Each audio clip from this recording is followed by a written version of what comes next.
everyone, and welcome to Stacks Pulse. I'm Melanie Carstens, your host, and we are here to look at builders and projects that are building on Bitcoin in the Stacks ecosystem.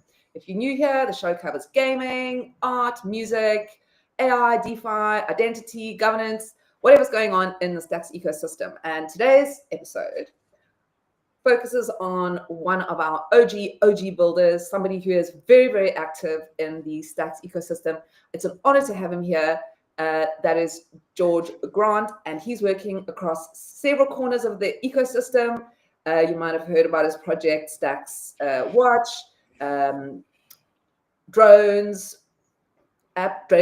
gaming, drones, wars, sorry. And then I just got distracted because I also want to talk, I'm excited to talk about Nolo app, which is brand new that I've just been watching it unfold on Twitter. So I'm excited to talk about that. Before we dive in though, if you enjoy the show and you would like to support independent Bitcoin media, please check out the link in my bio. All the details are there. I would appreciate it. Okay, so George, welcome to Stacks Pulse. So cool to have you here. Thank you so much for inviting me. Pleasure to be here. Yeah, I've been wanting to talk to you for a long time.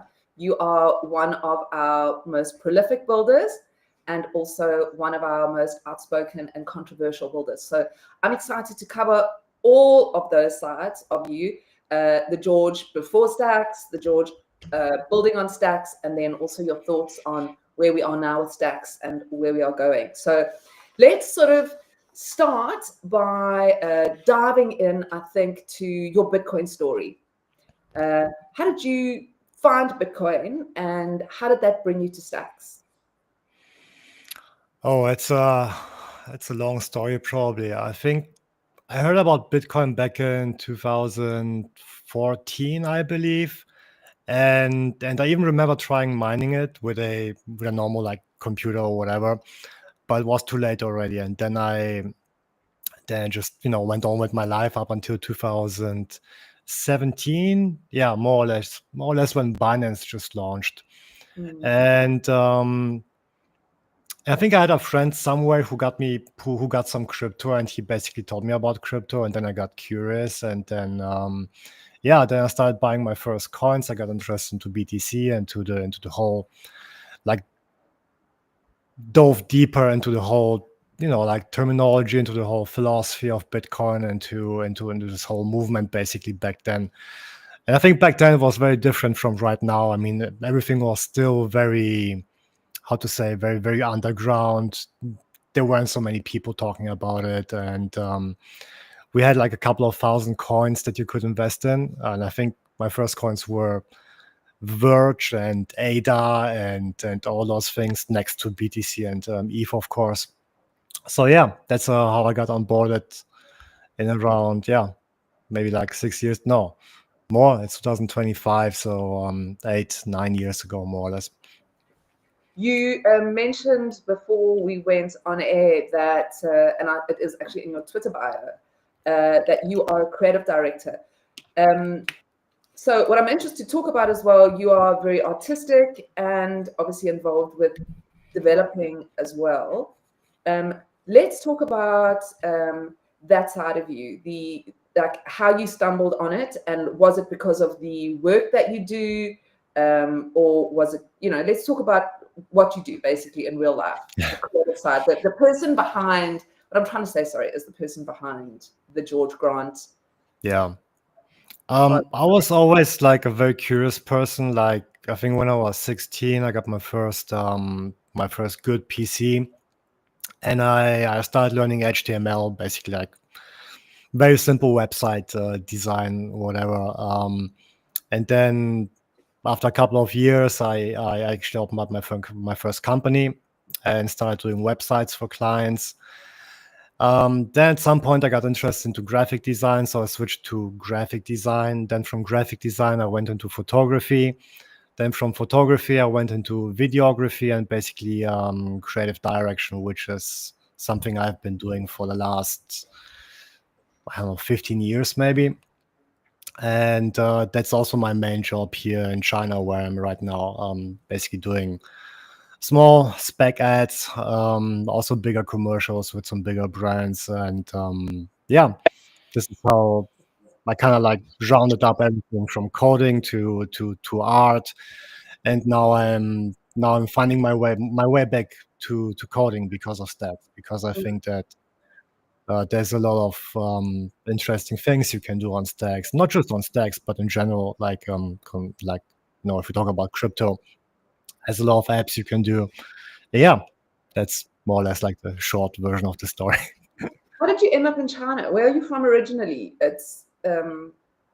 Yeah, it's complicated. I'm born in Japan, and then so I'm born in Japan to my Bulgarian parents. They are from Bulgaria. Then from Japan we moved to Germany, where I grew up, and this is why my English has this German accent. Then from Germany I went to Spain, from Spain to Austria, then from Austria to Bulgaria for about 8 years, and then to China.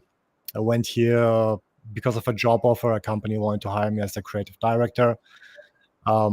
Initially, I wanted to stay only for 1 year and actually wanted to go to North Korea and do a documentary.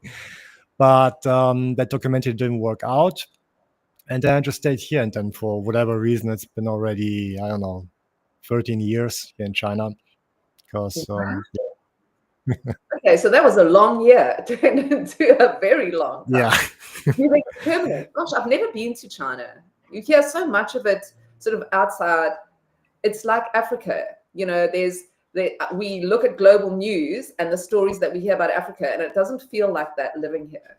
You know? Oh no, it's very different. Like everything you hear on the news is, I mean, there's some truth to everything, right? But in general, how to say, I guess like if you have lived all over Europe and if you chose China, then there has to be a reason, right? And I think for me personally, it's the safety, because I have a family, I have a child, I have a wife, so personal safety, and the way of life. And basically you have a middle class here in China, something that we don't have in Europe anymore, or at least not as much as before.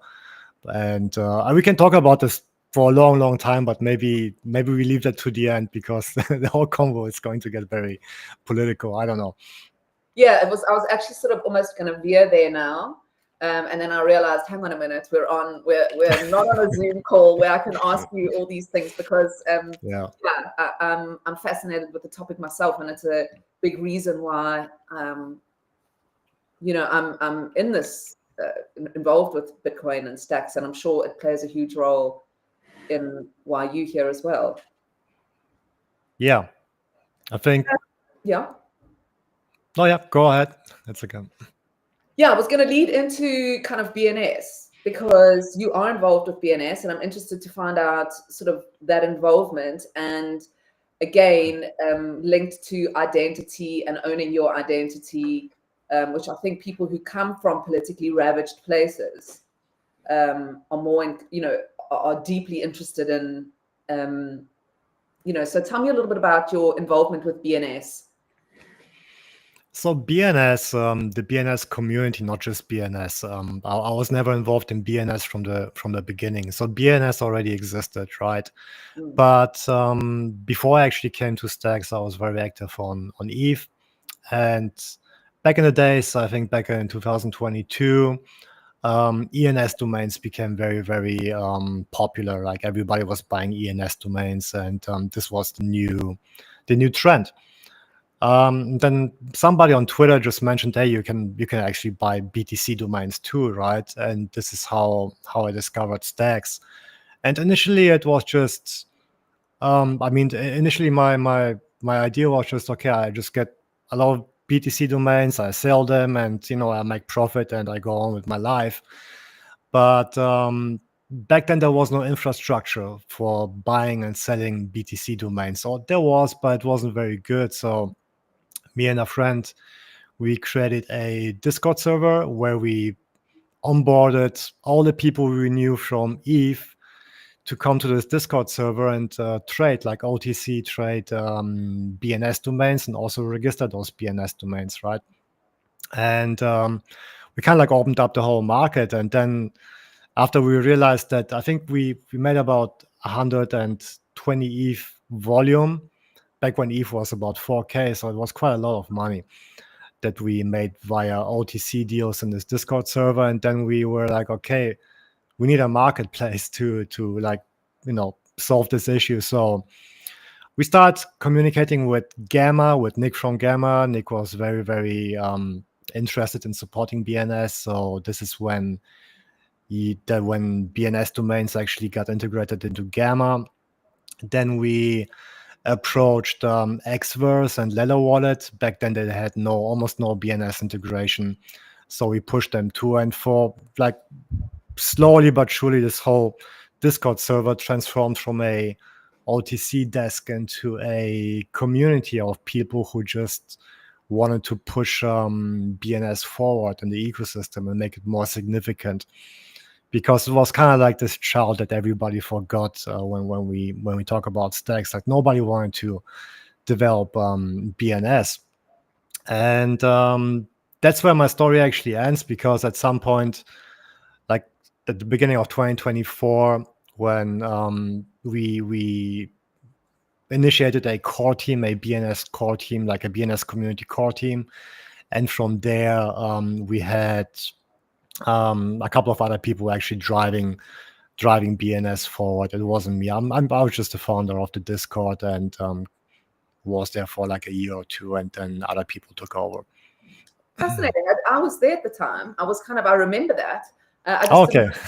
Yeah, I remember that craziness. I was buying them as well, with everybody just like as many as I could get. And I've got such. I remember, I think Teflon Musk.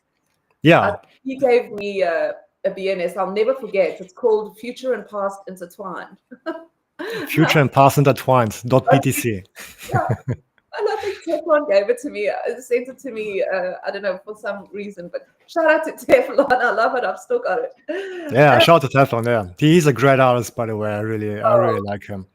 He has this ski central, like the ski collection with those skiing people. Yes. It's an amazing collection, amazing collage. Yeah. And an amazing guy as well. So, and a huge part of the ecosystem. So yeah, shout out to you, Teflon. Yeah. Okay. So, yeah, I mean, I think with BNS, the way they are developing it now, it's a fascinating thing for those who, I mean, you explained it pretty well. For those people who are watching, it is pretty much like the ENS, where you can get a .btc behind your name. And it's interesting how it is being developed. I mean, as a kind of, ultimately, do you think it's going to be like a website in a way that is your own private identity? Yeah. I mean, it's not a major thing. I'm interested. I think just like we use, for example, we have our Gmail account, right? That we're using it to log into YouTube and in other places. Or you have now your Twitter account, your X account, right? I mean, the whole goal behind BNS was always to be this authentication system, this Web3 authentication system, but also be your identity. So Eric, actually from BNS1, who did actually the BNS marketplace, he was really pushing to actually make it really identity based, meaning that you can put a profile picture on your BNS domain, that you can add a bio, that you can add links. So it's kind of becoming like this this name card, right? In a practical sense. So I think, yeah. Fascinating. Okay. So I want to also talk, I mean, we've got a lot of things to move through, and I'm interested in all of them. I just want to sort of touch on StacksWatch as well. Do you want to just share what is that your journey? I mean, from being this BNS community member, was it StacksWatch that was sort of the next thing that you moved into, or was there something before that? Let's just kind of like try and track the sort of how can I say it, the timeline of. No, actually, before StacksWatch, I'm a big fan of meme coins. So after this whole BNS craze kind of like fell down because at some point nobody was buying BNS domains anymore. Yeah. Obviously, the market went into meme coins like Pepe, like Leo, and other meme coins, and I started buying them too, and it was great because it just felt like the good old times in 2016, 2017. You knew everybody, and everybody knew everybody, and everybody was like jumping into one coin, into the other coin, and it was great. And at some point,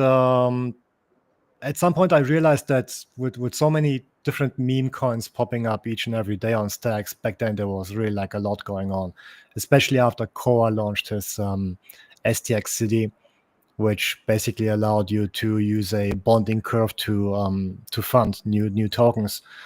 I realized that we have like one capital, we have like one amount of money, and we're just like, how to say, there's like no new money coming in anymore. And if you're investing in one meme token, it means that you have to sell a different meme token, and it just didn't feel good to me. So that's when we launched meme coin, and the whole idea behind meme coin is to actually bring all those communities together. So we launched the token. It actually finished the bonding curve at a record. We finished the bonding curve within 50 seconds or like a minute.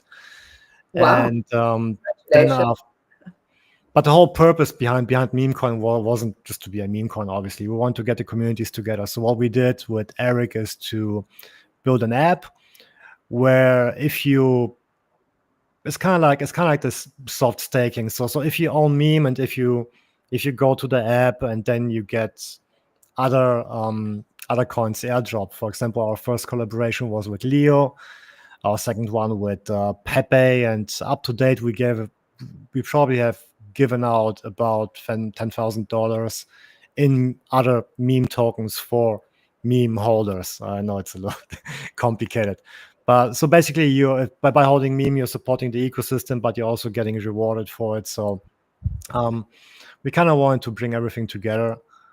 And this was meme. And then again, during this, sorry. How does it work? How does it work though? Okay, so you hold the token, and then how do you get? Because there's also something called salt. Has that got something to do with it? How does it all? Like, if I bought meme coin now, what would I? So basically, what I want to do is reward loyalty. Like if you're loyal to a token, like if you're loyal to meme, then you get more and more rewards. This was kind of like the first goal for this whole app, which means that combining it like we have like two separate roads we're going with this app. The first thing is, if you hold meme and if you're staking it in our app, then every 1 to 2 months we have a collab with a different token, which means that if you hold your meme, if you don't sell it, then you get this other token airdropped proportionally on how much meme you're owning. So if you hold more meme, then you get more of this token airdropped. If you hold less, then you get less. And we added some other stuff into it, like for example, Salt, which is another token. And this token was first used for a few mints we did. For example, I did mint my Tokyo Vice collection. No, sorry. We minted the drones collection with Salt. So everybody who got that Salt token could mint the drones collection. And in future, there will be also more happening with Salt. But in general, just rewarding people being loyal, people not selling the token. Okay, interesting. Okay, so are you? I mean, I'm clear. We've spoken about your creativity and who you are as in real life as a creative person. And I mean, you've brought some massive creativity as well too. I love that Tokyo Vice collection, by the way. It's absolutely stunning. But Thank you. yeah, are you a builder as well, a dev? Can you, because you were talking about you want to get back sort of a little bit more back into coding. Are you Yeah. learning? Is it learning clarity, learning how to code on? I'm not a clarity dev. I can do front end stuff. I cannot do contract stuff. This Okay. is where Eric comes in. He's the clarity god. I'm just doing some simple database stuff, back end, front end. But he's the contract guy. Right. Yeah, you're an incredible community builder. I think I'm learning that from, even like from BNS, and then again with meme coin, because that's a huge community commitment, isn't it? When you create a token. Yeah, I think if you want to, like, if you're building a community, you have to be.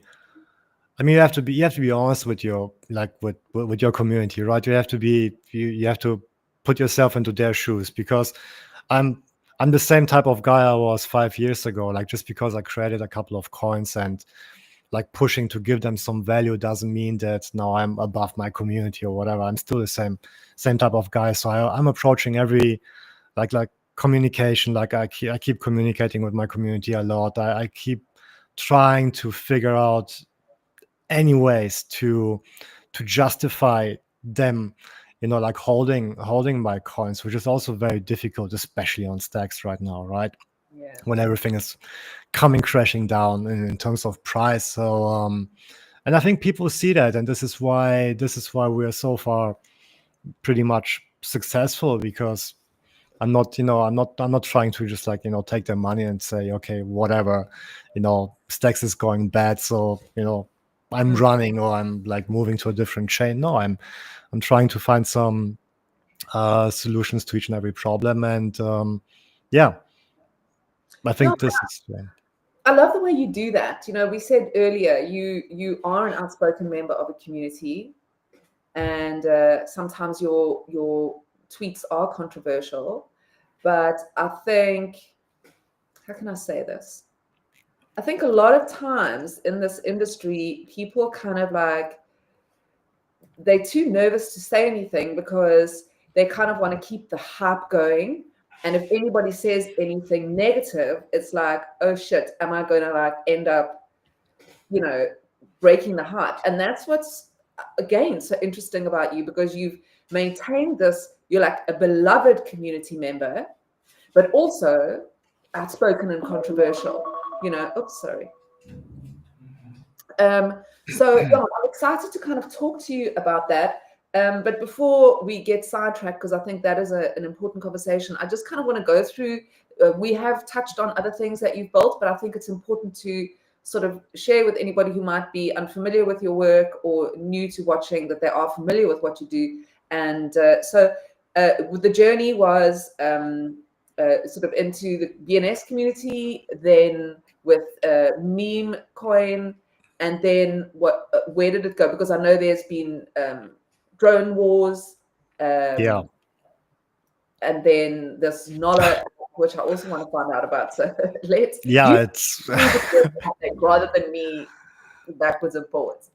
Yeah, we're like all over the place, and again, it all comes back to somehow giving something useful to not just to our community, but also to the whole stacks community, right? So drone wars. I think a couple of months after I launched Meme, we had all those news from the US coming that people see those UAPs in the sky, those UFOs and aliens and stuff like this, and I saw the success of the Flat Earth token on stacks, and I thought, okay, why don't we just create a competitor, just on Meta, just a competitor. I didn't even tell people that's my token. I just launched it, it bonded, and it just sat there for a couple of months before I told people that I actually launched it. And long story short, I got in touch with the creator from Flat Earth. We talked a little bit. He's a super nice guy, by the way. You should get him on. And we yeah, introduce us. Yeah, absolutely. And we're both like a little bit. We love like conspiracies and stuff like this. We like. I'm not sure if I want to go that far, like flat Earth or something like that. But we do like conspiracies, and we basically had the idea. Okay, why don't we just make a game, like a browser-based web game for UAP? So without going like into too many details right now, because people can look it up. But so UAP Drone Wars is going to be a blockchain game, obviously on Stacks, which we are going to launch hopefully in about June, July next year. And the first mint for those drones, like the first UAP, actually the UAP NFT collection. Sorry, there's so many acronyms. Was minted out like a month ago. I saw you in the Discord too. Yes, And I've only got one. yeah, so this is our gaming rail. So what I'm always trying to do whenever I do something is to have like 3 or 4 different rails. So then if like one doesn't work out or 2 doesn't work out, or like so I still have at least one rail which is bringing in some money or bringing in something, for my community. That's the only reason why I'm actually doing this. So we have the staking platform with Meme, right? We have the upcoming game with Drone Wars. Then we have apps. So we have STX Watch, which I closed the beta a couple of months ago, but it's kind of like a competitor to STX tools, but it goes a little bit deeper into token intelligence, into distribution, into a lot of data, basically. So the issue we had with Stacks tokens back in the days when they were launching like 20, 30 tokens each day, we had a lot of rug pulls, a lot of people basically stealing money from the community, right? And I want to find a way to make the community, like to give the community some more safety, basically. And this is why I launched STX Watch, which it's like STX tools, but it has so much data on each and every user, each and every holder of a coin, on other metrics, and it just tells you, okay, is the coin safe or not? Let's just like that's basically the whole purpose of the platform. Obviously, there's also some AI integration. There's just a lot of data. I love data, and I think data, like the more data you have on anything, be it a token or something else, the better you can make a decision on if you want to buy it or sell it or whatever. So that's STX Watch. And then last month or maybe like 2 months ago, we came out with Nolo. So I was like, the problem I had always is that each morning when I wake up, I think you're doing probably the same, and everybody's doing the same actually, because you have crypto on ETH, you have crypto on Bitcoin, you have crypto on Stacks, you have crypto on so many chains, right? And you need a way to figure out, okay, well, what's going on with my portfolio, right? So most people, they just look at the charts in the morning or in the evening. Other people, they open each and every wallet and check their wallets. But if you have like 30 wallets or 50 wallets across multiple chains, like how do you solve that?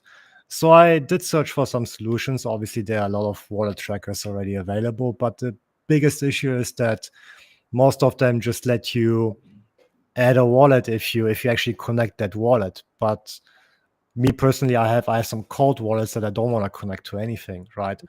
And I think it's I just think it's dangerous. So I didn't find any solution where I can just type in my wallet address, which gives me a portfolio, like how much money do I have today, how much money did I have yesterday, so I can track it. And this is when the idea about Nolo was born. And I think yesterday we pushed out a very, very big update, and I'm continuing to work on this because this is multi-chain, it's not just Stacks. So I think we could use it to onboard people from other chains, and then use that app to actually push Stacks on those people. I think onboarding people from other chains is very important for Stacks right now. Like building multi-chain. So yeah, that's Nolo. Yeah, I love it. I love the idea. I mean, I remember speaking to Jack Ben Switch about it a while ago. We had a long conversation about how do you let people know, because there's a number of things that have to be in place for a community token or a meme coin to be, be something you want to invest in. And you're not really going to be able to go onto CoinMarketCap and kind of like, track much. So how do you kind of look into all of these and go, okay, well, that's something I want to put my money in. So we were kind of talking about all sorts of ways that you could do that to, so that you didn't end up investing in a rug pull. So yeah, very cool. And also with NOLA, I love that. And I agree with you 100%. I do not know. I actually, a couple of days ago, on a Saturday morning, I sat down and I thought, okay, this is the day. I am going to go through all my wallets and I'm going to we all know those days, yeah. Yeah, I got through 2 MetaMask wallets as far as I got. Before I was having, because now with ChatGPT, it's a hell of a lot easier, because I mean, I've got like, obviously your password books. My dog literally my puppy ate my password book. So yeah, that's one of the reasons I almost don't even want to look, because I'm so scared that one of the passwords. But yes, I sat down and like I said, I got through 1 MetaMask wallet, 2 MetaMask wallets. Yeah. And then I just thought, I actually got rid of a phone. I had a phone that had all my early wallets on, just app after app, must have been like 20, 30 of them. Remember Trust Wallet and what is that other one? It was so terrible. Wax. Yeah. I don't even remember that. And I actually just turned that phone off because I couldn't look at it anymore. So I think that kind of tool it's like a dream tool. So I'm excited to, and that is multi-chain, right? Solana, Ethereum, Bitcoin, Stacks. And yeah, we added runes yesterday too. Solana, Ethereum, Stacks, Bitcoin, runes. And obviously we're gonna add some more like EVM chains like BNB, like ApeCoin, like the major ones. I'm always like doing it very, very slow, so I don't want to break it. But the major chains are there already. And I think there's one more thing. Like sometimes, especially back in the old days when we did those, like liquidity pools, we put liquidity here, a little bit liquidity over there.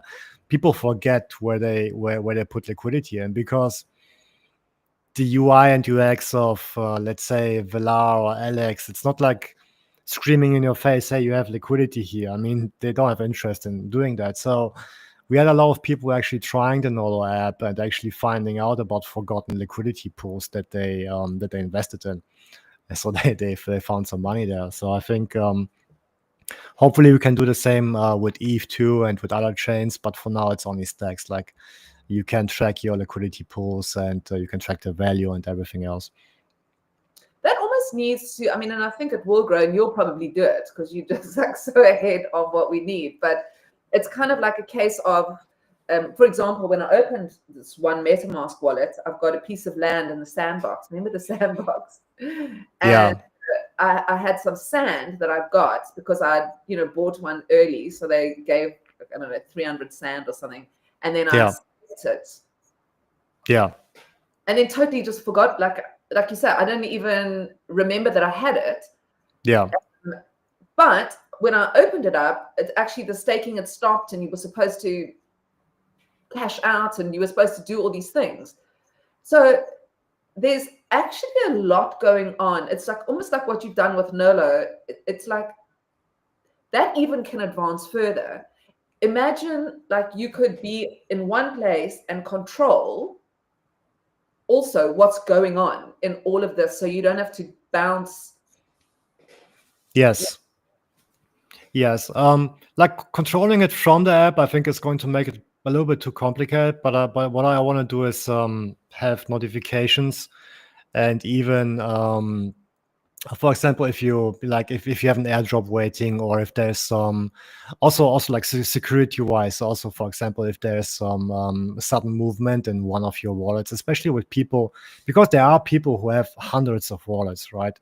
And it's very difficult to keep track if something happens. So if you could get a notification even on your phone in case there's some sudden movement in your wallet, I think a lot of people will be happy with that. So that's my line. I'm going a little bit more into security, a little bit more into trying to make this the app for people who just want to keep their money secure, basically.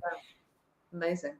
Well, you mentioned ruins. What are your thoughts on ordinals? You were obviously around in the early days of ordinals because most of it was just Stacks community who kind of like Yeah. go head first. Or like, Yeah. What are your thoughts on them, just out of interest? I mean, because there was this massive hype with runes. Well, I think the biggest question, or maybe the question you're actually asking me is going to be like Welsh or dog, right? I think this is kind of like dividing the the Stacks people and the Bitcoin people. Personally, I do like dog. I think dog should be the official dog coin of Bitcoin, like the official dog meme of Bitcoin, just because it has much more people than Welsh, and the distribution was also a little bit fair. Other than this, honestly, I think this whole ordinals thing, I don't know. I mean, I do own a lot of ordinals actually, but I just think it was kind of like this delayed answer to this ETH hype back in the days, right? Where we had like those NFT collections making millions, and it died out. And ordinals tried, but it couldn't really get to the same level like ETH. And as a result, we got runes, right? And like after ordinals came out, right? And I don't know. I think it's way too complicated, or at least back then it was way too complicated to buy actually runes, because you had to use Bitcoin, right? But we do have interesting people like Rafa. I mean, he's I think he actually just launched a very easy way to trade runes, right? So there are things happening, but I think the question is, do we really need them? Do we really need runes, or do we really need Stacks meme coins? Do we really need all that crap, or is it just actually making the ecosystem worse? Like, if it's just a meme, if it's just like a token and there's like nothing behind it, like no utility, no team, nobody, then why would anybody invest in it, right? I'm a little torn, to answer this question, to be honest with you. I think it's like, when I try and think about it, because I'm obviously an NFT, I own a lot of NFTs on Ethereum, even Solana, Stacks, purely because I come from, I work in the music and art industry in real life. That's my job, Yeah. And so the way I look at it is, I think, differently to people that are not. To me, it's about the provenance and about the there's so much more. We have a lot of problems in the art industry in real life that this solves. So that's how I kind of look at it. I just think it's so new that it's like Bitcoin back in the day. That's how I kind of like. I think it's going to improve over time. And if we're going to be moving into this digital world, then how are we going to get our concert tickets? Those are the NFTs in my mind. So it's not maybe going to be fine art, but it's going to be belonging to a community. The point I'm trying to make here is that I think with the tokens, it's a similar kind of thing. It's like you have like a badge or a stamp. I don't want to say stamp collecting, because that minimizes, but it's like people like to collect things, and I think it might not be money per se, but it's something to collect and exchange, which is what people like doing. I don't know. But yes, let's talk about it. So Bitcoin ordinals and Stacks NFTs. You've obviously released a Stacks NFTs. And I mean, most recently the Tokyo Vice, and then you did another one after Tokyo Vice, didn't you? Or was it Tokyo Vice the last one? The Tokyo Vice was the last one, yeah, on my first collection on Stacks, yeah. And it's done so well. It did good because I think we onboarded like not 70. We onboarded 40 people from my previous collectors on Eve and on Ape. So they actually moved to Stacks just to mint that collection. So I'm very happy actually that they minted it out so quickly. Yeah. And of course some people from Stacks too, right? Yeah.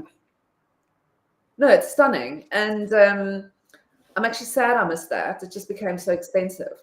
But so you've got collections on Ethereum as well. Yes. So like before moving into BNS, right? I was very active on Eve. So again, I did a lot of graphic design for a lot of projects, but I also had my own collections. Actually, I think my entry into this whole thing was I did some funny little like 5-second 3D animations, and I sold a couple of them. I think I made like 0.2 ETH or 0.3 ETH, and that allowed me actually to buy my Bored Ape. And then since I bought that Bored Ape, I got like really interested in this whole ecosystem in terms of like NFTs, and that then allowed me to do some more work for some other companies, like blockchain companies. And that's why I'm here right now. I think back then, if nobody bought my art back then I wouldn't be here right now. I'll probably still do my Web 2 job, and just maybe once in a while buy some coins and just sell them. I didn't realize that was an original Bored Ape. It looks funny, but it is not. It's not worth anything right now. But back in the day, I think I should have listened to my wife. But it is what it is. Like everything, it's like looking at those runes in my wallet, those rune stones.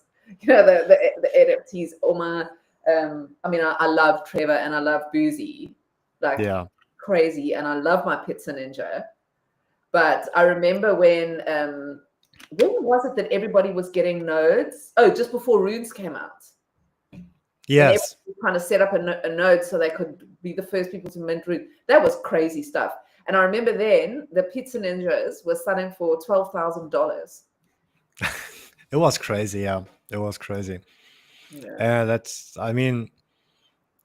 it's, I don't know. If you really like your NFT, then it has no value. So I think this is also like, especially if you make it your identity, something that that my Bored Ape became for me. So even if it hits again like $500,000, I don't think I'm gonna sell it, because it's part of my identity.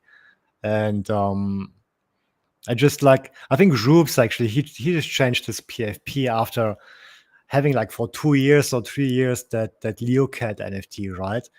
And now every time he's like talking in our group chat or something like this, I'm like, oh, who is this guy? And then it's Rubes, because I'm like, my mind is like connecting, okay, this person with this NFT, right? And then you get confused. So I think there's something behind that, like I don't know.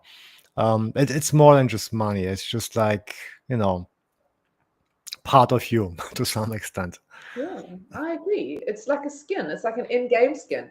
I mean, if I look at my like early Fortnite in-game skins, like I still play with, even though I might have new ones, which I'll like try on every now and then, but just doesn't feel right,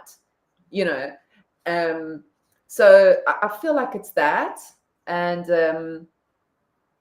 I actually bought a Bitcoin Punk the other day. I don't know why, but I love them because, I'm writing an article about, I understand they come from Ethereum and the importance of the crypto punk, that it will never be replaced. But there's a story in the Bitcoin Punk as well. And then I put it as my profile picture because I look at it, I feel like it's totally plain. It's a girl with black hair and it's totally plain. And I look at it and I feel like it speaks to me so deeply. It's crazy. And I'm dying to make it my profile picture, but I'm about to change my handle. So I think if I change my picture and my handle, nobody's going to know who it is. So no. Okay, let's talk about Stacks. Let's talk about the state of the Stacks ecosystem. Let's talk about SIP31, the impact you might think that has happened, or that is happening or having, and the Stacks token and why you think it's in the state that it is. Those are some hard questions. Look, whatever you're comfortable with, I think, again, like I said at the beginning, I think this is important conversations for us to have and not to bullshit each other and go, everything's hunky-dory. The only way we can actively make it better is by being honest and saying, okay. Yeah, I agree. We have to be honest, and it's different. It's difficult for a lot of people to be honest, especially if probably all of your life savings are in stacks. So if the majority of your crypto portfolio is in stacks, you're not going to be. I mean, you have to be crazy to go on Twitter and to be like, this is bad and that's bad and this is bad. Like you got to be crazy to fud your own bags. But I think what people don't understand is that if you have like this fake loyalty towards something and you're just finding excuses like year after year, like you're lying to yourself at the end of the day. And I think it's necessary to have tough conversations to say things how they are or how they are perceived by people, like even just emotionally. It doesn't really matter if it's like factual or emotional, and to have real conversations. And because if nobody speaks up, then nothing will ever change. And I think I had the same issue like other people too. I didn't speak up about stuff, but I think about a year ago or so, I started speaking up, and a lot of people supported me. A lot of people didn't support me back then, but at the end of the day, more people spoke up after me, and we actually achieved some first results. We got Munib on a Twitter space. We created a Telegram channel where we have some, we had daily information flow, which is now not happening again. But we did solve a couple of things by going public. So I think big companies like Stacks, which have a management front, which have people like on salary doing stuff, we should help. We should keep them responsible for things that happen, and we should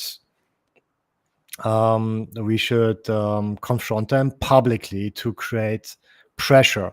Because if you don't create pressure, we never get an answer. So the more pressure you create, the more answers you get. That's my idea, and this is the reason why I'm doing that. Because the other issue on Stacks is that, I know this is gonna be like very controversial right now, but I'm going to just say it because it is what it is that a lot of people who previously, they were at least neutral to what's going on Stacks, they shifted because they got paid either via grants or via other arrangements, let's just say it like this, right? So the more people are getting paid because of Stacks, or because they signed a contract with the foundation, now obviously not going to go out and say, yeah, I agree with you, I agree this is bad and this is bad, because they're just gonna stop your paycheck, or they maybe, I don't know. So I do understand those people, but the problem is that people who are actually speaking out, they're getting less and less. I think I can count them like on one hand right now, that we are like 5 guys who are speaking out. And it's sad, because all we want is Stacks to succeed. And I think the more we talk, the more we can achieve. Like, communication is everything, especially in this industry. 100%. And I mean, I've noticed as well, like, we had no communication at all, ever, for like 4 years. And Yeah. then suddenly the SIP 31 came along, and it was like, oh, the community was so heard. And we were on spaces and talking, and silence again, Yeah. And it's frustrating because I feel very similar to how you feel. I've been here supporting it, not in the way you do, but with my presence, or trying to get involved Yeah. where I can. And the same with the D grants. But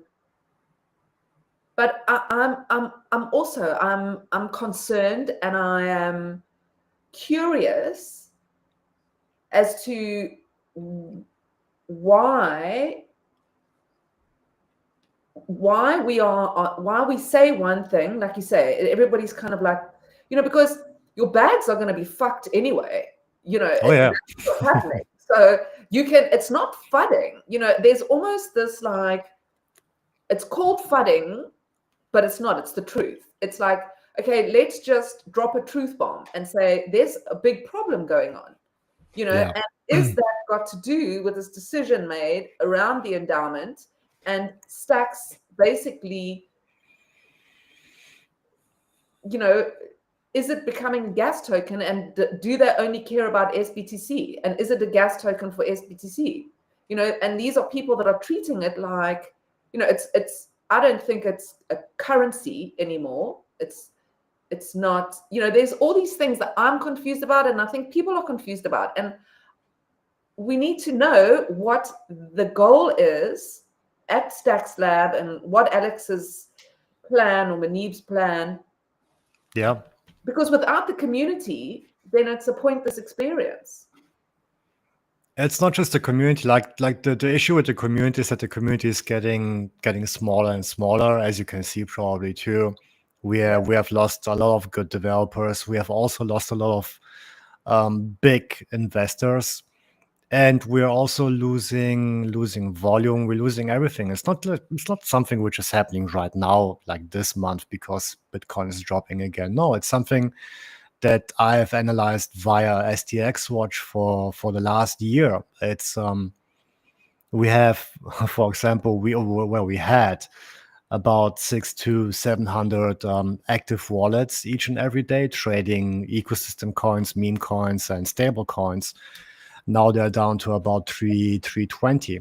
So at the same time, we have posts on X from Stacks like saying, yes, this month we had 10,000 new wallets, or like 15,000 new wallets and stuff like this. But if you do analyze those wallets, you see that it's misinformation. Maybe it's not on purpose, I don't know, but there's a lot of fake data basically going out. And I think at some point people just have to be honest with themselves and just say, okay, stop the bullshit.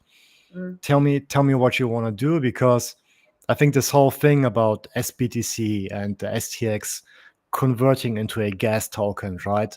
It's not new. We have been talking about this for the last 2 years, even before SBTC came out, because if you like this whole structure, even the initial structure of SBTC was basically begging for STX to become a gas token, and now it's almost coming true. So what I'm just curious about, like I wanna hear what else they have in play, what else they're thinking about, like what else they're cooking on, because all we see are some milestones which are heavily connected to SBTC.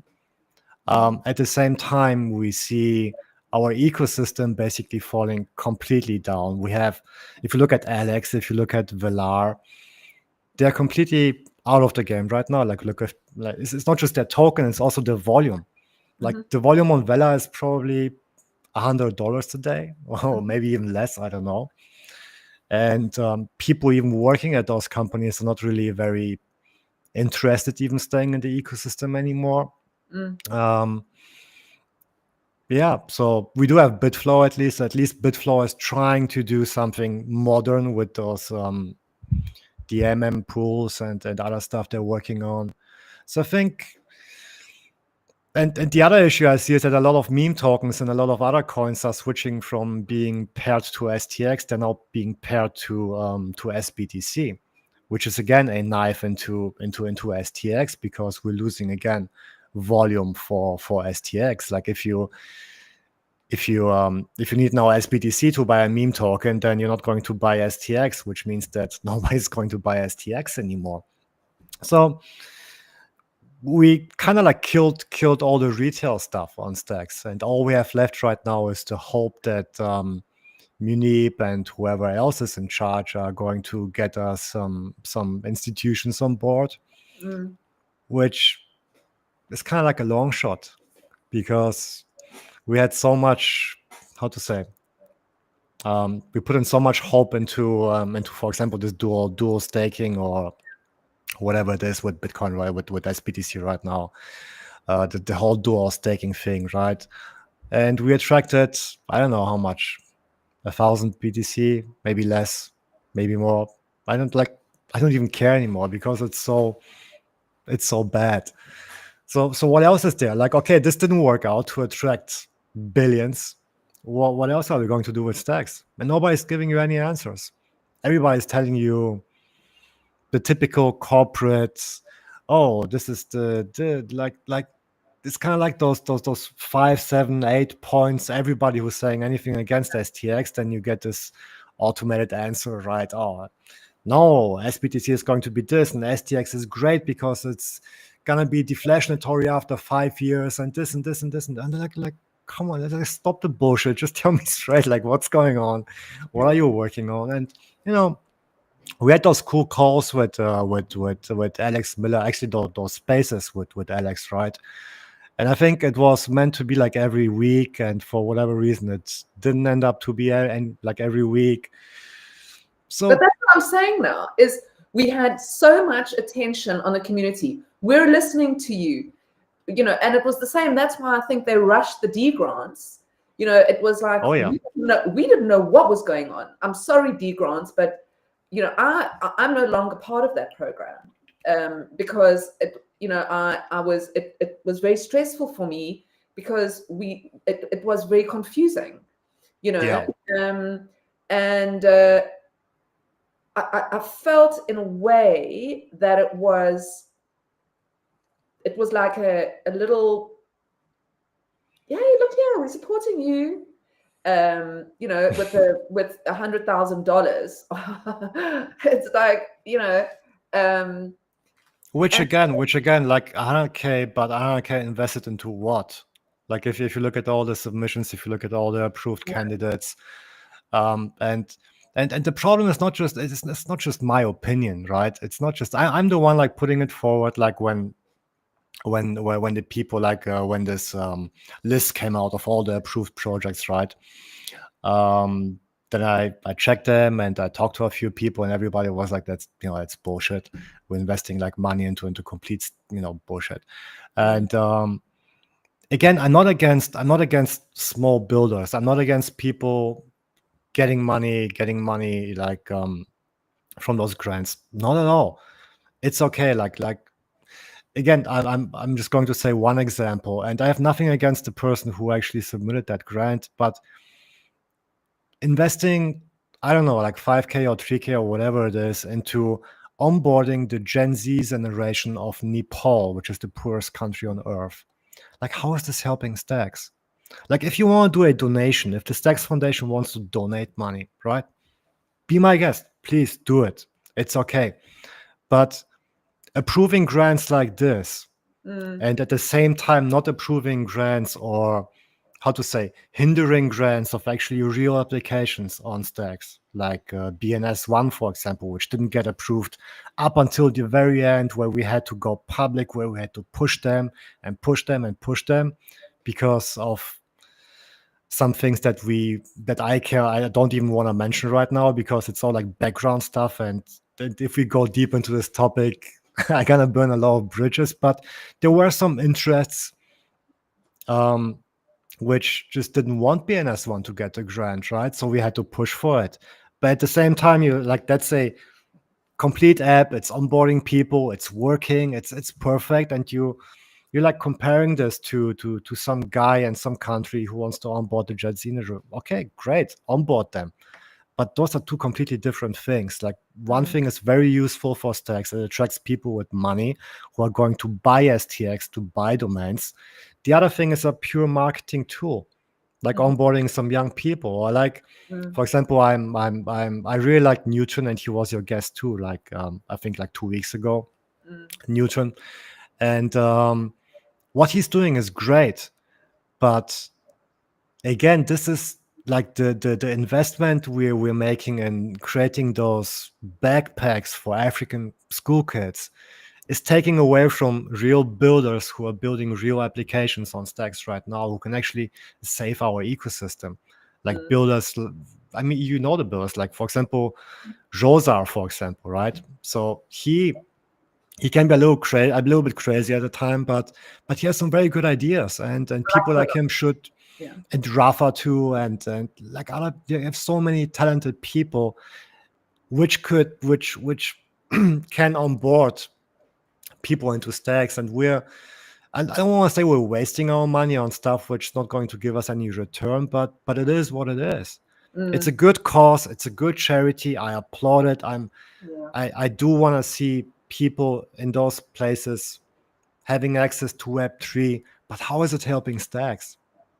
You see, the way I thought it was going to work, my impression as a steward, was that the interim grants were going to support the builders that are building, and the D grants was more just to like create, community activity. So going to go, okay, for me, my focus was I picked Nigeria because I live in Africa, and it's the fastest growing.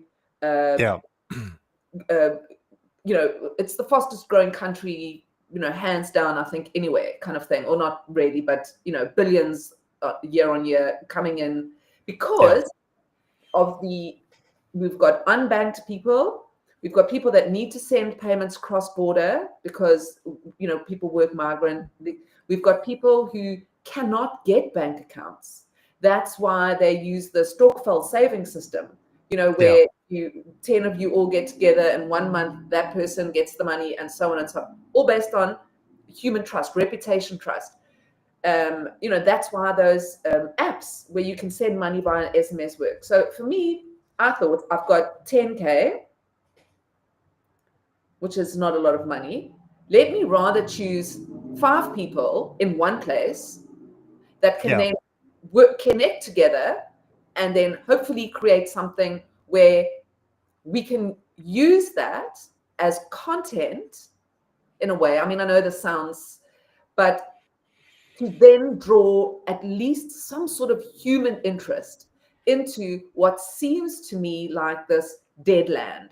It's like, what are people actually going to be doing? So if you're kind of saying, okay, well, we've got Tinderly and he's out there creating content, and Hannah, who's big in Solana, into Solana gaming, so with crypto dudes and Stacks. So I kind of like, that was my thinking, behind it. But when I sort of started seeing the kind of other, I was disappointed personally. I mean, I'm just going to say it, that I couldn't fund, and I didn't fund Eric. I can even say it's a regret of mine that I didn't. But at the same time, I kind of, like I said, I thought, let me just put all my money into a basket to try and create a bigger impact. So there was a strategy behind it. But again, I believed that the foundation itself and the labs, or, the interim grants would go, okay, we recognize, you and Eric and Rosa and Rafa, and we're going, okay, these people are building here day in and day out. Let's just don't even make them apply. Just give them money, So because they've, and then it was this whole thing of, oh, we can't do proof of, we can't fund legal and so people who we have to fund new things, and it was just like, okay, weird. So I think, part of me feels, and I mean, I'm just saying as if we're on a private call, but I don't even care myself. it was very confusing. And I'm just hoping for a lot more clarity, not only for me, for you, for the people that have been here day in and day out, building, I'd say sometimes not even for bags, because some of them don't even have that bigger bags. It's because they believe in what Stacks is and what Stacks can do. Yeah. So I think let's put an optimistic twist on this. Let's say, and I don't mean like we're going to call a spade a spade. No, I got it. Let's try to find the positive and the negative. Yeah, of course. Yeah. Because it's fucked. Okay, we are all in a very fucked situation. We know that, like you say, it's not like we are fighting anything. You've just said now how much? $100 on today on Velar. That's not a thriving ecosystem. So what do we do? And this is no fight. Anybody who's watching, this is purely because I'm interested in us talking to each other, and I want anybody who either disagrees or agrees with what myself and George are saying today to come on the show, because this is how we can fix what's going on. So what do we do, in your opinion? What is it? How do we start one small step at a time to make this ecosystem, because we both believe in it, right? Yeah. We believe that there's great things here. I think, did you break up, or is my connection probably? No, I asked you the question. Oh, okay.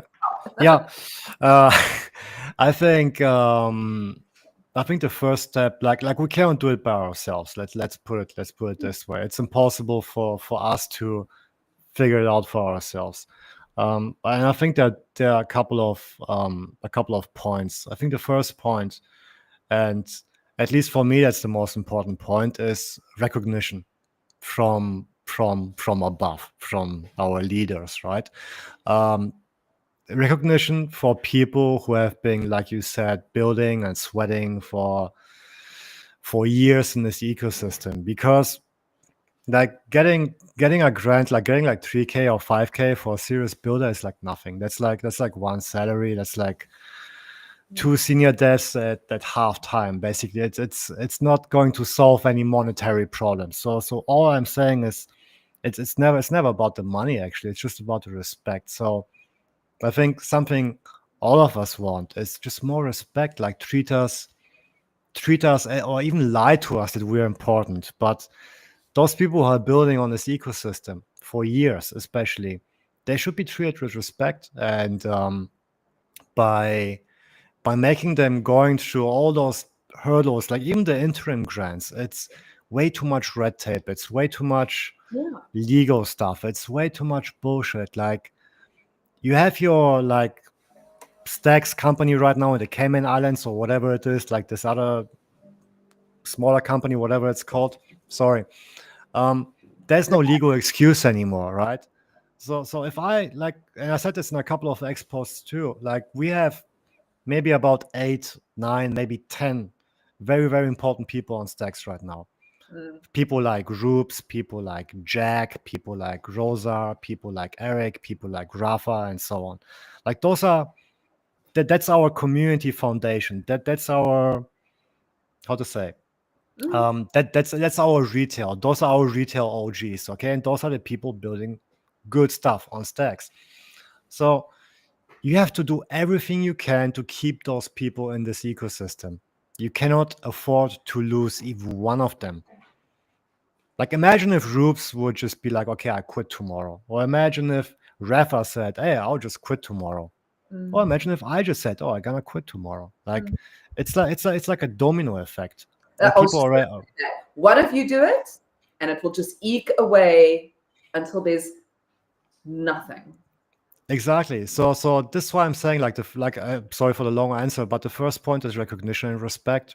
We're not begging for any money, but respect us, treat us with respect. And if we're telling you that, I don't agree with you there. Don't say that, because if you respect somebody, you are going to give them money.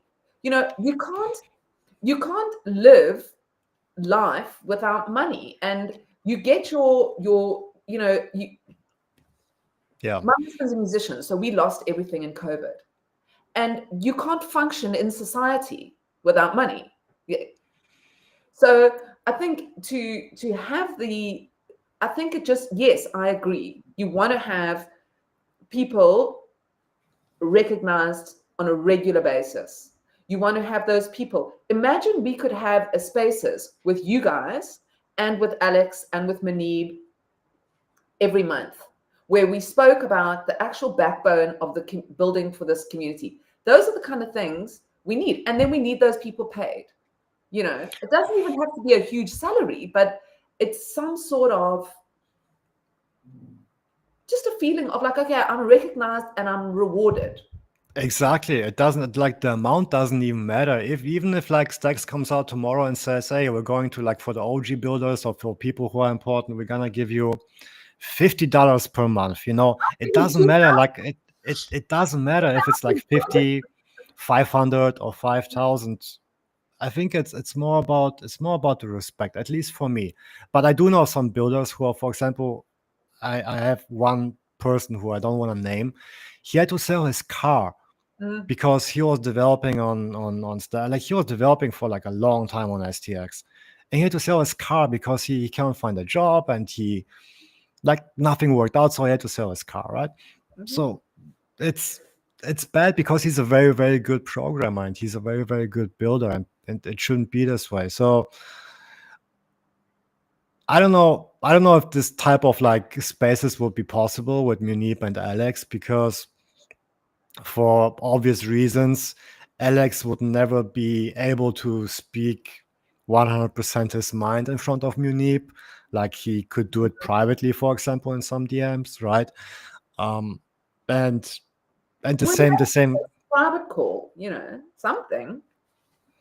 But why? No, I don't want to keep things private anymore, because this is what actually got us here. Like, everything being private, it's kind of like this little clique of people who are in the know and people who aren't in the know, people who are getting paid over the table or under the table. So they're like very, very happy about Stacks. Oh yeah, this is great, that's great, and attacking people who are talking against Stacks. Like, no, I think all this secrecy and all this communism coming from somebody who's living actually in China, like Stacks, like this whole Stacks thing is basically just like a communism, like communist.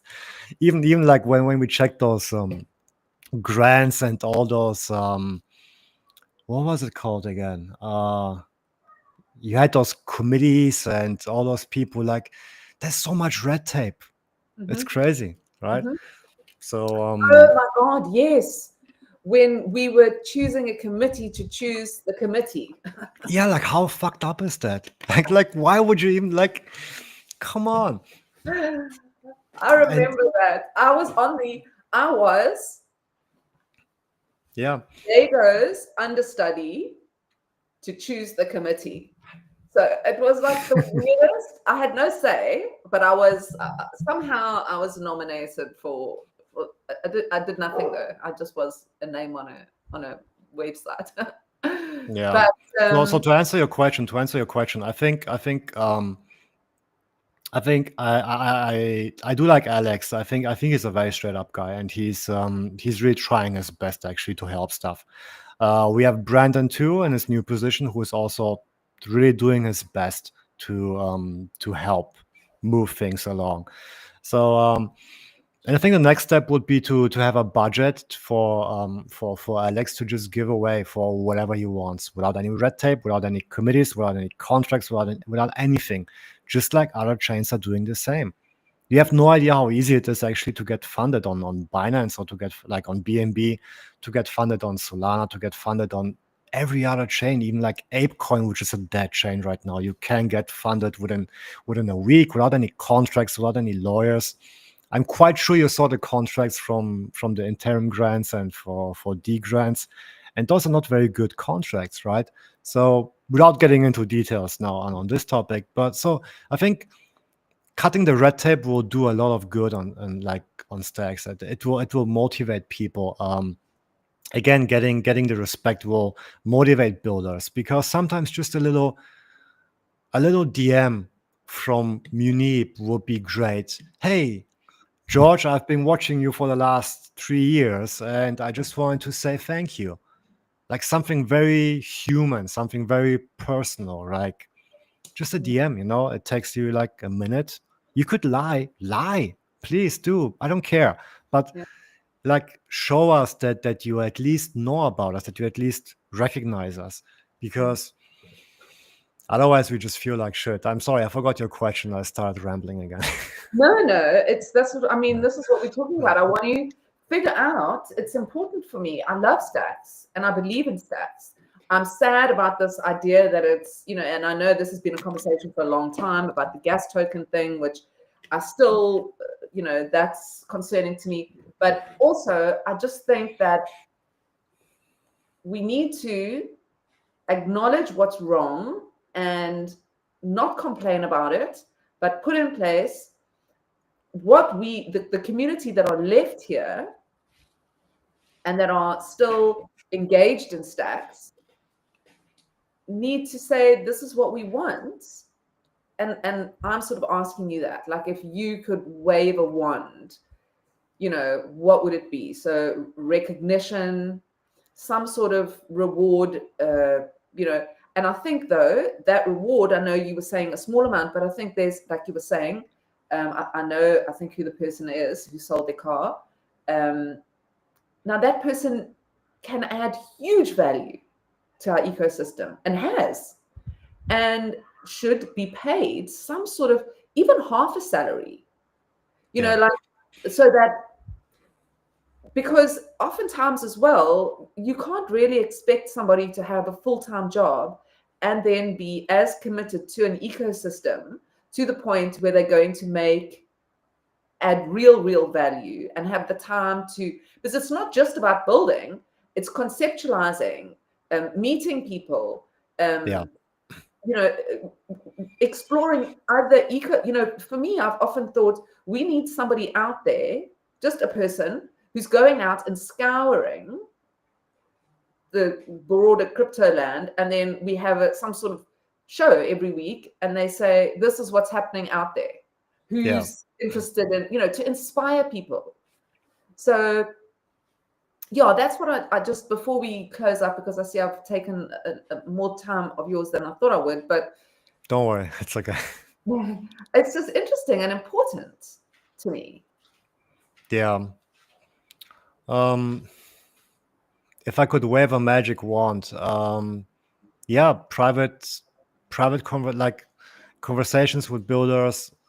Again, private funding. Like if you like something, just fund it. Like it doesn't have to be a lot. Again, like obviously $50 is just like an example to like show your recognition. Okay, but it's still going to pay your, I don't know, it's going to pay your verified badge on Twitter, for example. So for somebody in Nepal, for example, who's building something in Nepal or in Vietnam or whatever, it can help, or even in China, right? So every small step into solving this communication problem can help. Now, obviously, if you have like big stuff going on, like for example, for STX Watch and for Nolo and for some other apps we're doing, we do need to run a node, right? So if you want to run a node, you need a better server. So I think with Eric, we're looking now at some servers who are going to cost us about $300 to $400 a month, which is not it's not like a big deal, right? But it adds up. It adds up if you gonna hire some developers, if you're investing your own time, obviously. So and you're doing all of this without getting anything in return. Now, obviously, it's not their job to fund us because we're doing all of this on our own initiative, right? So we decided to do this app, and so it's our responsibility to finance it. I understand that. However, again, I think if you want to grow your ecosystem, you have to support your builders, and if you don't support them, then they'll just move somewhere else. And a year ago or 2 years ago, there was nowhere to go for developers on Stacks, but now the the field has changed. Now we have much more opportunities, even with direct Stacks competitors. And I think it's going to be very sad for Stacks if people just get swallowed up by the competition. It will be very, very sad. Yeah. I think, yeah. We want to end the convo on a positive note, right? I'm just silenced. I'm just going to sit here. Oh, shit. No, but I mean... Okay. Positive notes. Okay. I do like the dual staking. I think the dual staking is great, actually. It's still... even if you compare it like to other BTC staking protocols, I think that Stacks is offering currently the safest and one of the best staking mechanisms for BTC. That's undisputed, right? So I think that's a very, very big plus. The only problem we have is onboarding more people actually making use of it, right? I think this is something that we have to solve. That's, I think, probably the only positive thing I have to say on this topic. Yeah, now onboarding people. And I had a conversation the other day with Guy from, skip my mind now, DeFi. And such a nice, really fantastic guy. And we had a conversation about going to where people are. We can talk about onboarding. What does onboarding look like? Okay. Because this is this elusive thing out there. We onboard the people. Now, we need people, we need tools, and we need money and culture, One of the things I was thinking that, and I think Peace started it with deorganized. He started this kind of like giving some visibility to and voice, because we were hugely lacking in that. Twitter spaces just aren't enough. And because that's where everybody is, the whole world. I was saying to Guy, what do people look like? This is what people look like all day, every day. So if you want to, you can be shouting from over there if you're not in the device, So I feel like one of the important things for us to do is to start having like people out there creating content that is going to pop up on Reels and on TikTok that people are going to be like, oh, that's interesting. What is that? And educating the community that we are all able to do that because we've all got a phone, and that's everything. We've all got TikTok. Yeah. So to me, that is something that I think about a lot, and it's probably because of what I do. But you can build as many incredible things, and you can market them traditionally, but we need to go to where people are. And Rocky actually said that to me. Rocky, Rocky. Rocky Blocky. I think he's just changed his name. Rocky Blocky, yeah. I think so. But that was an interesting thing. He said to me, and it stuck with me, that we have to build where people are and take this to them. But we also have to give them what they want, because people definitely don't want any technical superiority of like the way we're marketing Stacks right now is like this. It's like 100% tech marketing, right? Stacks is good because of this tech and that tech and this tech and that tech. Nobody fucking cares about the tech, especially right now. Maybe 5-6 years ago, yes, this would have made sense. But right now, nobody cares about the tech. Everybody cares about one thing only, and that's greed. Everybody wants to make money. So the way of communicating, and obviously this is something I can't talk about because I've been in creative direction for over a decade. You need to convey your message in a way that the market, like you need to figure out your market. Like who are you marketing this to, right? Are we marketing Stacks to developers? Then yes, then it makes sense. This whole tech talk about the security, about all those layers, about clarity, about I personally don't even give a shit about Clarity. I don't understand Clarity. I never use Clarity. However, I have been on Stacks and developing stuff on Stacks for the last 5 years. So how is this even possible? So this is why I'm saying, like, you have to find the right message. You have to find the right target for the right message. You could have different messages for different targets, right? But I think we're really, like you're saying, we're lacking the TikTok target. We're lacking people who are sitting on some money that they made from meme coins or from some other stuff or from NFTs, and they just don't know what to do with it. But we're not going to attract those people talking about tech stuff and talking about layers and like. It's like, yeah, for like, you'd say, if I even did that on TikTok and I was like, hey, check out the Nakamoto upgrade, check out your thing. Yeah. You would even know what I'm talking about. And it's one of the reasons why I'm very passionate about doing non-technical interviews. Yeah. Because it makes people want to rather watch the people and then go, okay, what are those people talking about? Oh, I can understand or relate to that. Yeah. You know. So, and that was one of the reasons why I really like Tinderly as well, because I feel like he's very relatable in specifically in his community. I think he could be our Setum. I think you could be a little superstar, because he's got a vibe, Yeah. And I think we need more people supported, just like I 100% agree with you. My kind of add to that, my other half of the sandwich could be, because I also come from an advertising background. That's my first company that I owned was an ad agency, and back in the day, and exactly how you said, and I used to work also in PR, and I'm now had to look at and advise PR how to write a press release. And I always used to say to them, imagine you're talking to one person. Now write that message to them. Same when you run your social media. Imagine you're talking to one person and write that message to them and speak like you're having a conversation with them. And I think, like exactly how you say, who are we talking to? We're talking to devs and but we're not talking to people who, I was saying to Tinderly, what we need are videos of, when people walk down the street and they say, hey, do you know about Bitcoin?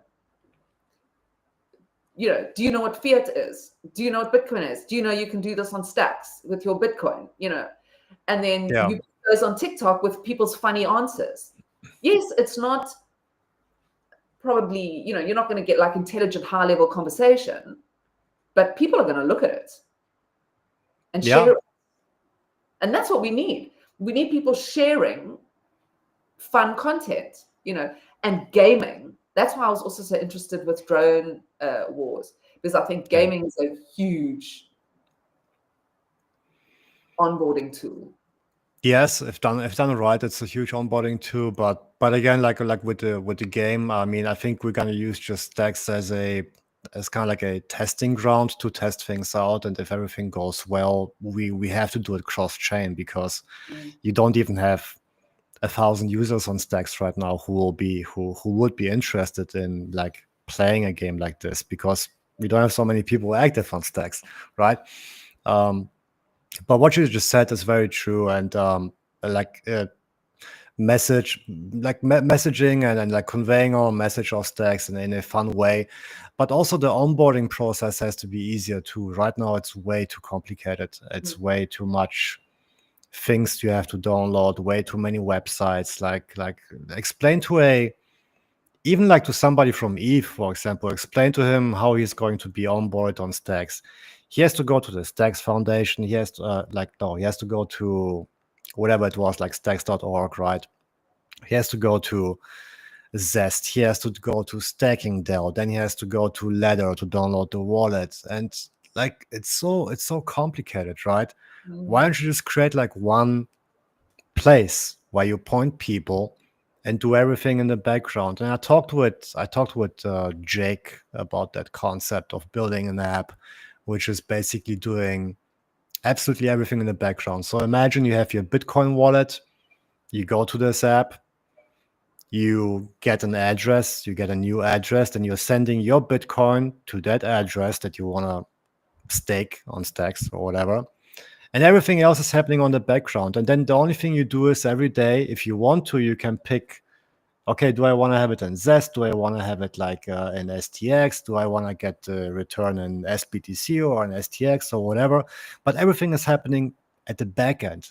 You're not going to put all this information in front of the user. Like, for example, right now, if you go to Stacking DAO, you have three options, right? Like the first option is like this classical thing where you get STX, then you have a way of getting ZST, STX, and then you like this. It's so complicated. Even people who have been in the ecosystem for years, they can be like, okay, for 5 minutes, okay, let me read this and this and this, let me figure it out somehow. Like, how are you going to onboard people like this? So it has to be much easier. It has to be foolproof. Like, you come from an ad background, so you know, KISS, keep it simple, keep it sexy, and that's it. Like, don't overdo it. And we're overdoing things all the time on Stacks. Yeah.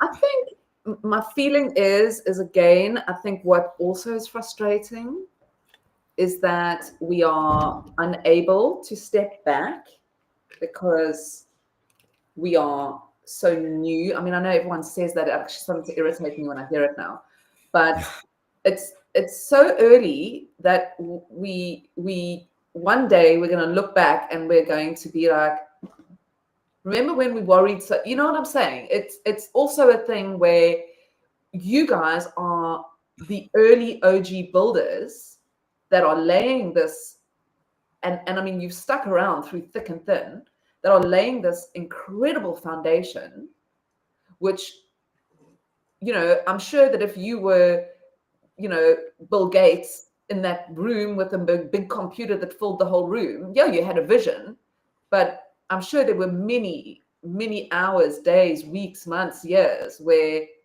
it was like, you know, laughed at, joked about, you know, it was like, yeah. Yeah. So I think that's also, I try and say that to myself as well. It's, you know, the problem is we're not here sitting on the armchair. You know, we're on the floor. They haven't even invented the wood yet to let alone the fabric to make the chair, you know. Yeah. So yeah, look, I think there is a lot to do. I think I am still, I know this episode hasn't sounded like it, but no, we are bullish because we're still here. So obviously we still believe that it's going to be resolved. Yeah. You scold your child for a reason, because you want to teach them and make them better. It's not like you don't sit with your child, you know, when they're like, you know, I don't know, and then sit and go like, oh, that's great. I'm so glad you like broke all the dishes or whatever. So it's wait, so who's the parent, who's the child in our scenery? I think maybe we're all children yet. We need a parent. I think we're all children. I don't think nobody's grown up just yet, but don't worry, we'll get there. Well, I think that's, you know, this is the kind of conversations we need to have that are mature and are difficult. No, I mean, like, this aside, like we talked a lot about negative stuff, right? And it's always very easy to focus only on the negative, and obviously there has been a lot of positive stuff too, but I don't feel we have to discuss it because it's something that maybe we take it for granted sometimes. Maybe that's my mistake too, that I take a lot of positive things happening in this Stacks ecosystem for granted, that I don't see the positive things anymore because there's so much negative stuff going on. I think it's human. It's normal for us humans to be that way. But again, I think there's a lot of good stuff going on too. Again, as I said, with Alex and with Brandon and with other, like, problems are being solved step by step.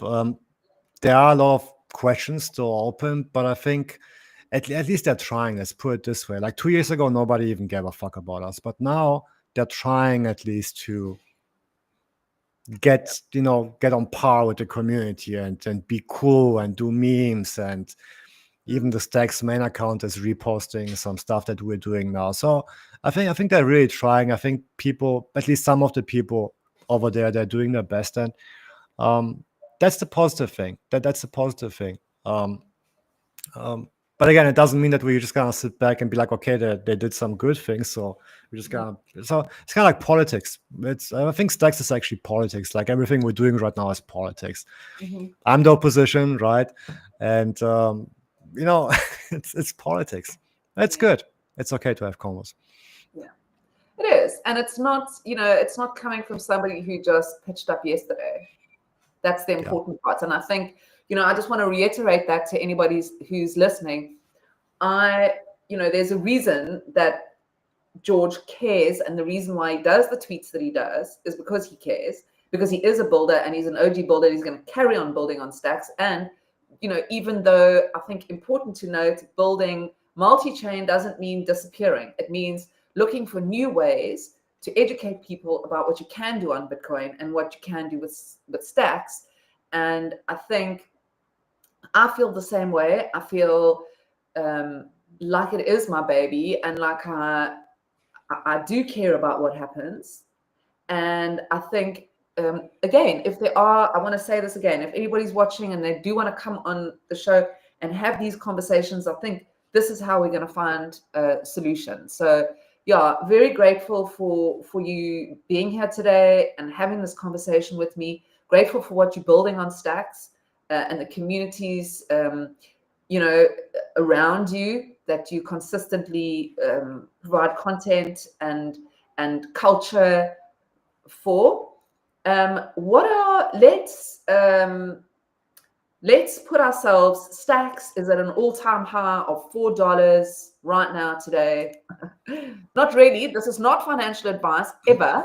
I am just now. We are going to a positive place. What does that look like to you? What is the future of Bitcoin? Just kind of looking at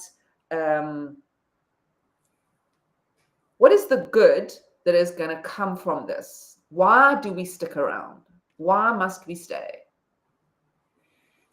I gotta be completely honest. I'm not like one of those people who are like very fundamental about Bitcoin, who like to talk about those, it's a way to, path to freedom and all this kind of stuff. I don't see Bitcoin as that. I see it as a store of value, just like other stuff like gold or like old cameras that I'm collecting or like other things. Like for me, like especially if you get older and if you're a father, right? If you have a family, like you have like one priority in your life, and that's to take care of your family, right? So which means you have to make some money. And I think a lot of people are thinking the same way.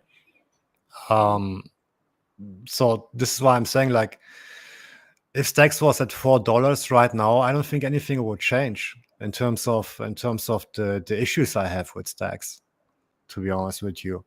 I think it will still be the same.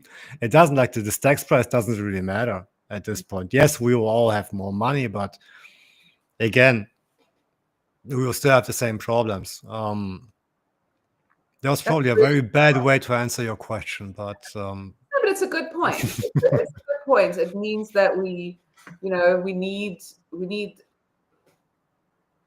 need conversation. We need respect and reward, and we need better some sort of like social media. I think Kate's doing a really good job. I really like. I like Kate. Yeah, I like Kate. I think she's doing a good job. Yeah.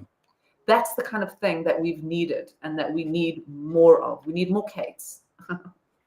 But I would love to see Munib or even Alex to come on your show, or to come even on Pieces, like Pieces show, right? Alex, I've had Alex on my show, on my Bitcoin. Oh, okay. Yeah, it was Great. amazing. He's such an amazing guy. I really like him. Yeah. This is also like my last top. I also discussed this like with Pete, like with Visions. Like we were all like very happy that Alex is coming on board. The only question is, how much can Alex do on his own, and how much is he is he being stopped to actually fully do decisions on his own? And I think It's always a dance. Isn't it? It's always a dance. it's but There's big shoes coming with the CMO. I haven't actually been following what's going on there, but has nobody been appointed yet, or is there word on the street? There's no word on the street. Where's the street? The only thing I know is that there was a very good offer made by somebody that we all know, and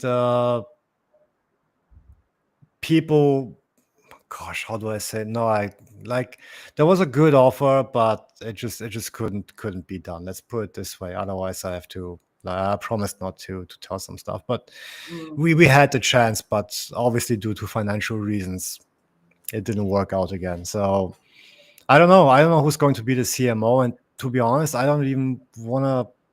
I couldn't imagine anybody wanting to be the CMO right now without having a substantial financial support doing what a CMO has to do. Stacks right now is in a very, very bad place in terms of even I have no idea how much money they even have right now to invest into marketing and salaries. I don't know. I have no idea, but I do know it's not in a very good position right now. But again, going back to people like social. I hate saying the word as well, social media influencers, but people who those aren't massive salaries. The biggest problem with marketing, and this is my biggest worry, is that we get budgets that are spent on banners at the racetrack. Yeah. That worries me. Where I think small amounts can be given to many voices to make a very loud voice, and that would be to have people creating content to go out on social media and find the people where they are, not the other people. Yes, it's important for us to go over to Ethereum and onboard. It's vital because those people are easier to onboard than normies. But I think once you've got a good gaming, to me, that would be a big route forward, is to kind of start focusing really on a gaming community and developing a strong kind of gaming infrastructure, and then having people going out. Solana's doing that incredibly well, with gaming and with social media and with eventing, Solana is very quick. Everybody every decision maker on Solana is very, very quick. There's a new idea. Yeah, let's try it out. Let's figure it out. There's no red tape. So this is what I'm saying. Stacks has to be more open. Stacks has to be again less red tape and more action, because there's so many good ideas of people. I think I talked to somebody yesterday on his spaces. A new guy, I didn't even know about him, but he is on Stacks for the last 3 or 4 years. I think it's a mate from Cameroon or somewhere else, but he had this great idea about this new DEX, which has this a technical idea which is amazing for onboarding and solving a lot of the problems we have right now with DEXs. So there are a lot of good ideas. The only issue is that we have to somehow find a way to centralize them into one funnel and just let people who make decisions just see those ideas and just support them. That's all we want. That's all we need to do. Last 2 years ago now, I created something called Stacks Link, and it was for exactly trying to do that, to say we have this decentralized kind of, which is another word I actually don't like using, but these pods, of people. So if I am interested in art, then there's no leader, but it's a pod connected to the other pods, so that if I come into the Stacks ecosystem and I go, hey, I want to make social media content, Yeah. You go, and it's similar to what it's exactly actually what you were saying. There's only one website that you have to go to, one social media account, and you can go on there and you can at Stacks link, I want to create content, and somebody in this pod is going to see that and bring you in, you know. So the website's still there, and Yeah. but I think Zero Authority is doing something similar to Mm. that idea, right? Yeah, they were well, yeah, I think so. Because they were, I remember when that was, 2 years ago, we were I mean, I've always been friends with the guys there. I love what they're Yeah. building. But yes, we were sort of partnering up back then when I did the Stacks link. They were one of the first people I kind of said, like, look, let's, because I also believe that's the future of work. Yeah. Going and just getting gigs. But anyway, that's another conversation for another day, I guess. Yeah. Well, is there anything that you'd like to speak about just before we go? I think with what you're building. No, I mean, we're building so much stuff, but again, like during this month and last month, we went a little bit quieter. I don't want to announce too much stuff. I just built in the background quietly, and we'll try to surprise people. Yeah, with some updates, with some new stuff we're doing. And again, just like you mentioned, just because I'm starting to create all I'm doing cross-chain doesn't mean that I want to, turn my back on Stacks. Stacks will always be, at least for now, my main focus, right? But we do need some outside help, like even if it's just like outside people from other ecosystems. We're kind of setting the trap, right? So if you do something multi-chain, and if there's stacks in it, then you're setting a trap, and maybe we can trap somebody else joining our ecosystem. So you never know who we're gonna onboard. So I think, yeah, there's not really much more to say. Christmas, December. Nobody really wants to work a lot. So. No, I know. My son finished school. He actually, the last day of school's on Wednesday, but he hasn't been since Thursday. Oh.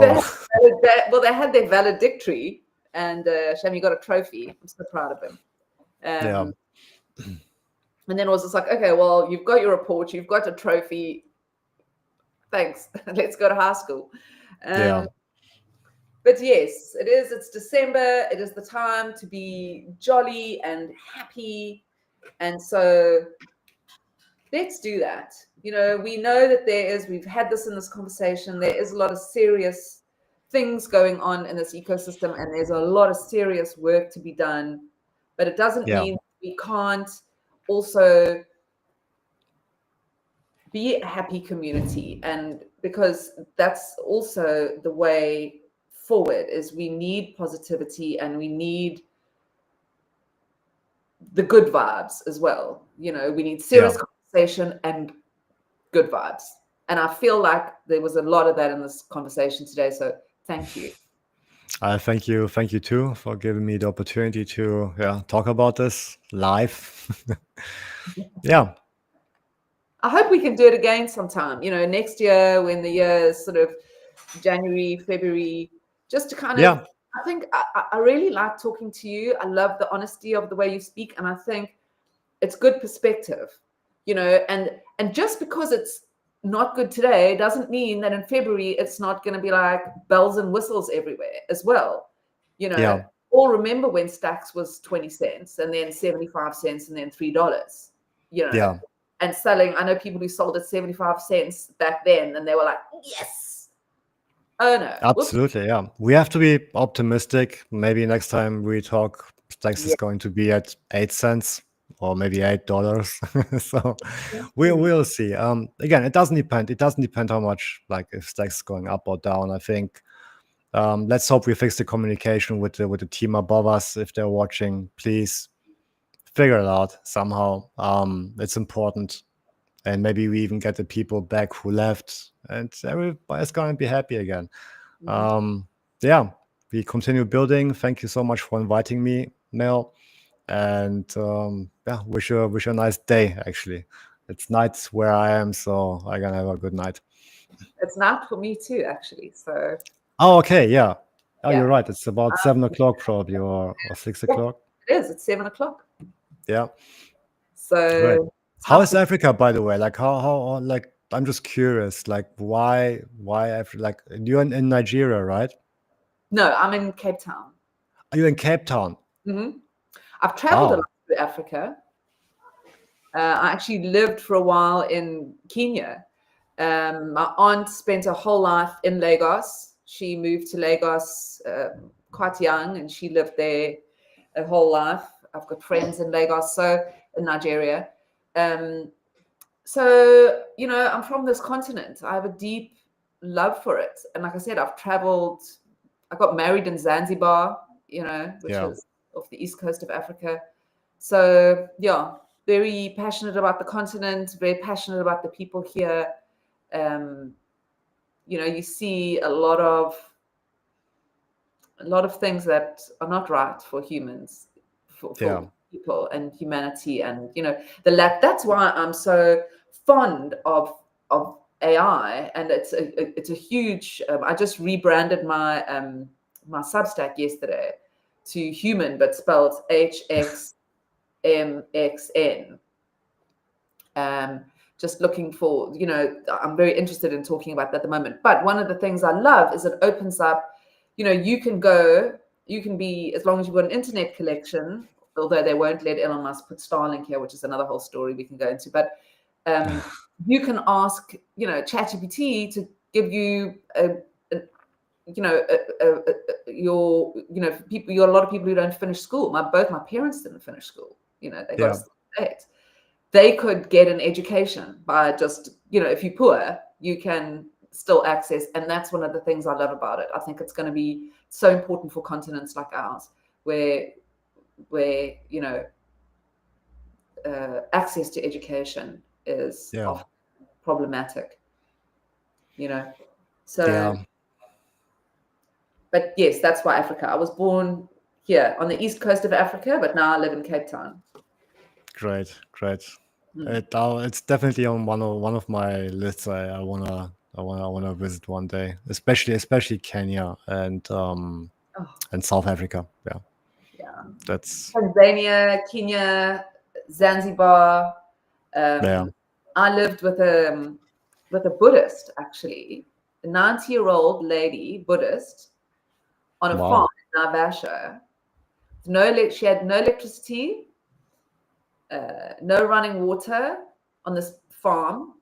And I went to stay with her for a while, and it's an extraordinary experience. You know, you kind of, like I said to somebody, that's like the closest you can feel, even though, I mean, I'm not religious, but the only way I could say it was the closest you could feel to God is being in that wild open space where there's nothing for as far as the eye can see, except just these beautiful landscapes and sky and stuff. So that's why I'm very passionate about here. So awesome. Yeah. Anyway, all right, we digress. Sounds good. But thank you very much. Thank you to George. Thank you everybody who tuned in and who listened to our conversation. And I hope you enjoyed it. I hope you got something out of it. Stay strong. Stay with Stacks. We are going to do this, and we're going to do it together. Okay. That's absolutely. See you guys. Bye-bye. I just want to say before we go, if you enjoyed the show, please think about supporting me and my work that I'm doing for independent Bitcoin media and spreading the world. I would appreciate it. Okay. Over and out. Thank you. Have a beautiful day, and I'll see you again next week. Bye. Bye-bye.